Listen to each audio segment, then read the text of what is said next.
Very nice. That's nice. You know that cynical part in not Hegel's, everything's not Hegel, in Brecht's Drei Groschen Oper, where one of the bad guys who exploits prostitutes, and when he's complaining, how can you do this? Why don't you do it in another way? No, he says, es geht auch anders, aber so geht es auch. So that would be my answer of my self-comment, no? Very, very helpful. So, you are das bitch, you know. No, she wanted, it's a long joke. She wanted to be das Avital, like not das Kapital, but das Avital.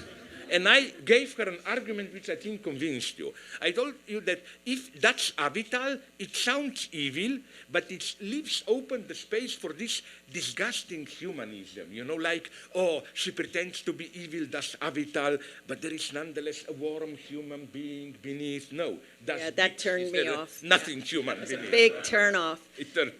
Thank you. So how many minutes of... Two. No, okay. Okay, do you give? A couple of questions. Okay. So this is a world historical moment. Oh my How's God. Everyone don't feeling? Go too far, because now it's not even undecidable. Now it's pure making fun of me. You know what I mean? No, because you are in principle ready to take questions, right? So, bye. Are you leaving? Underline 5 times the word in principle. In principle. Like Stalin was in principle for democracy. No, in this sense. Yeah. But we don't want to torture you either, or do we? Why not? Okay, we do.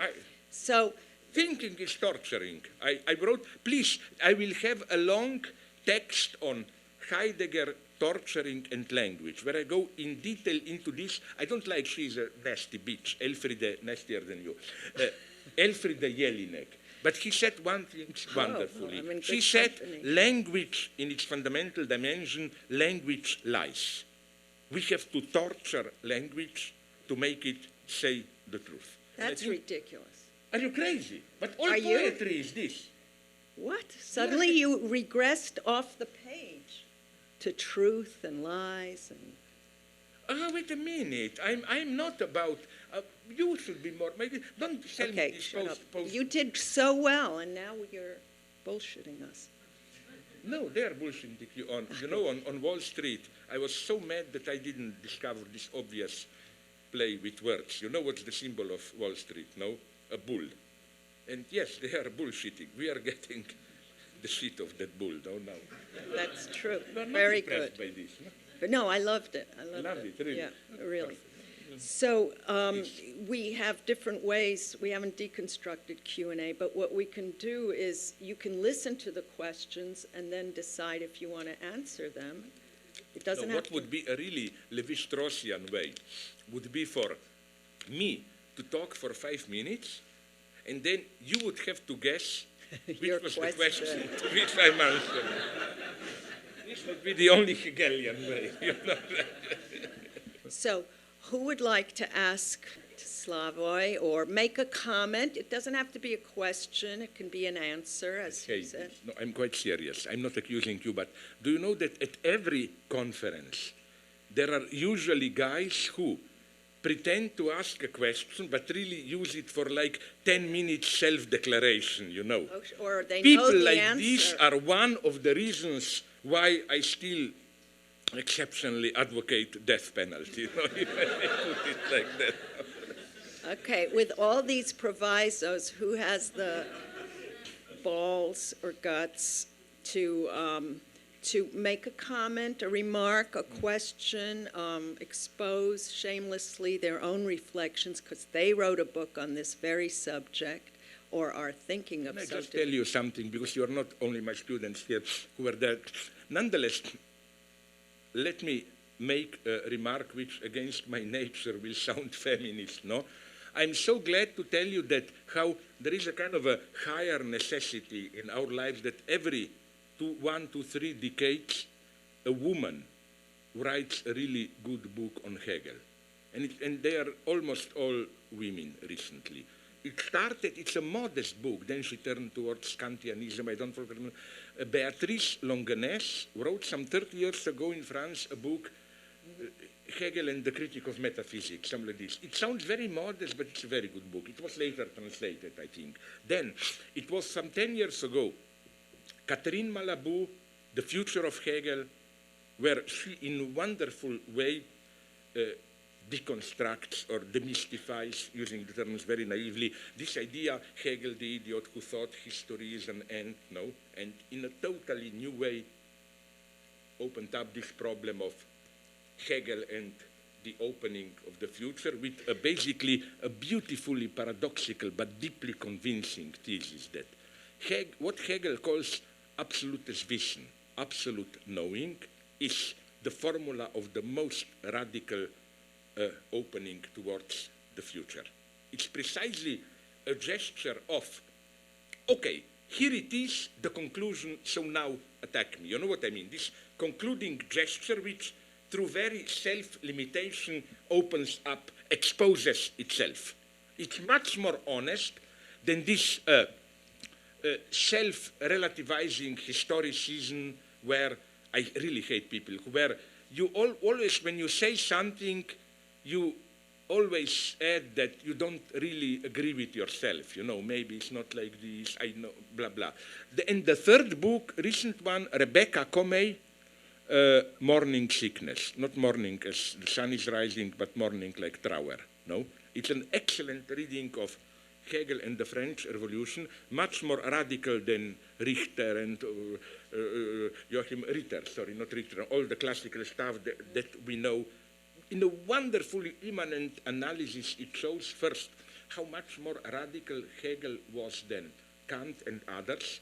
You know, the traditional reception of Hegel, of the French Revolution, of people around Hegel, was this kind of a liberal spiritualism. In principle, it was good, but like 89 is good, 93 is bad.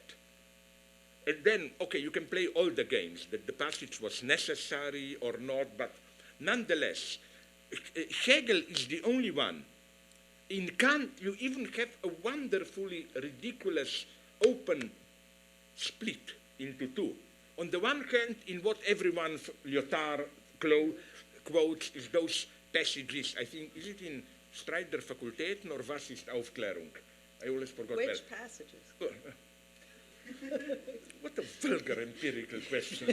No, sorry, those passages on how, you know, the sublime event going on for all the public observers in Europe, signum prognosticum and all that, that celebrate.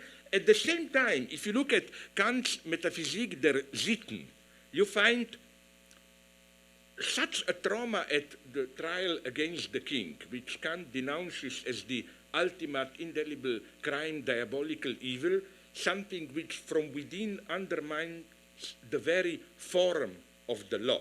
Because, you know, you violate the law in the form of the law. So for Kant, this is, if you kill the king out of fear, rebellion, it's not a problem. If you make a legal trial against the king, it's like from within self-destruction of the rule of law. So again, the paradox is that it's at the same time the most sublime event and an unthinkable evil. Hegel's greatness is that he was ready to think both at the same time, together. And Rebecca Comey wonderfully shows how all that comes afterwards, all that Kantian morality and so on, Schillerian aestheticism, in the following chapter are kind of echoes which really cannot get over this trauma, that it's a traumatic nullpunkt, French Revolution for Hegel. Sorry. By Zeus, that was great.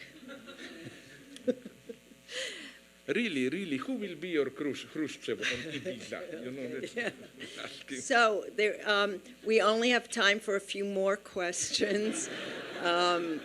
Does anyone wish to jump into this abyss? And we've already been told it would be horrible and torture, which could stoke your libidos intellectually, or we could just, do you want a question or don't? Look, you've paralyzed I am a everyone. hypocrite. I don't really want it, but to save my consciousness, it would be Gewissen, not, Yeah. it would be good to have just one question so that then we can say, you know, I want to behave like a wonderful example of what does the big other mean in sexuality. I recently, I use this in my class, spoke to a very nice elder German lady who taught me, you know, I only have sex with my husband so once a month. And then I asked her why, and then she told me, well, so that I can say to my analyst that I still have sex, so that my analyst doesn't bother me, no? So for this reason, so that we can just say to the big other, there was a debate, Yes. it would be good to have one It's question. a raging debate, so who wants to cap this debate?